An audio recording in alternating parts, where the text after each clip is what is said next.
Hey, what's going on, Momentum family? How we doing?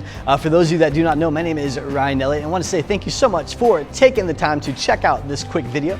You ever read something in the Bible when you read that and it just lights something on the inside of you? Maybe you read it and you've read it 1,000 times, but for some reason in that moment it just like leaps off the pages and you're just like, oh my gosh, it's like fireworks from the sky, right? It just grabs your attention and you can't look away.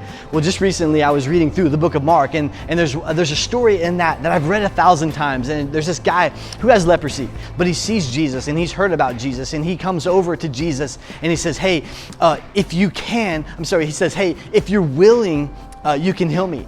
And Jesus looks at him face to face and eye to eye and says, I am willing. And so Jesus walks over there, places his hand on him, and the guy is healed. And he's like, he's probably checking his body, looking all over the place. Like, I can't believe I'm healed my entire life. It's like a death sentence, right? And so Jesus completely heals him. And he says, hey, here's the thing.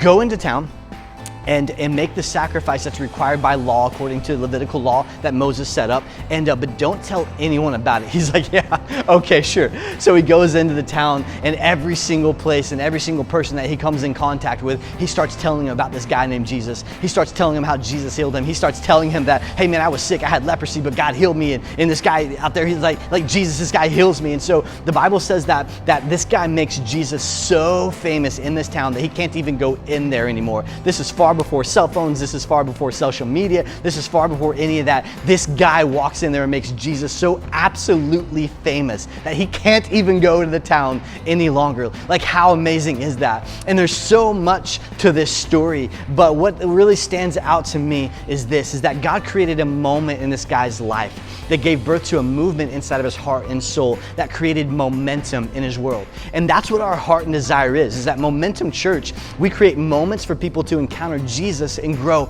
in their relationship with him. But we don't want to just grab and bring a whole bunch of people into a church service and have a church service on Sunday morning and everyone leaves. No, our heart and our desire is that God creates moments in our lives that give birth to movements in our heart and soul that create momentum in our world. So every single place that we go, we're talking about Jesus. We're talking about the great things that he did. Oh my gosh, I was going through this. My marriage was ending, or I was about to commit suicide, or I was addicted to drugs, or I was addicted to pornography, or I was addicted to all kinds of those things. But Jesus changed my life, and it was just so incredible. And so may the challenge for you and the challenge for me and our heartbeat is that we would make Jesus just as famous as that guy who had leprosy made Jesus. What's so cool about that story is that everywhere that person went, he was required by law at that point, to having leprosy, he was required by law to run around screaming, unclean, unclean, unclean, unclean. So a good portion of his life, every single place that he went, he had to scream, unclean.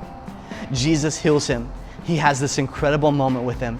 And instead of walking into those places screaming about the element that had plagued his life, now he's walking into those places talking about the person of Jesus who's healed his life. We're gonna have moments with Jesus. We're gonna have encounters with Jesus, and he changes everything. But let's not be silent any longer, because we believe with all of our heart that one moment with Jesus changes everything. And he brings that change to us. Let's bring that change to the world around us. All right, I'll see you guys next time. I'm out. Bye-bye.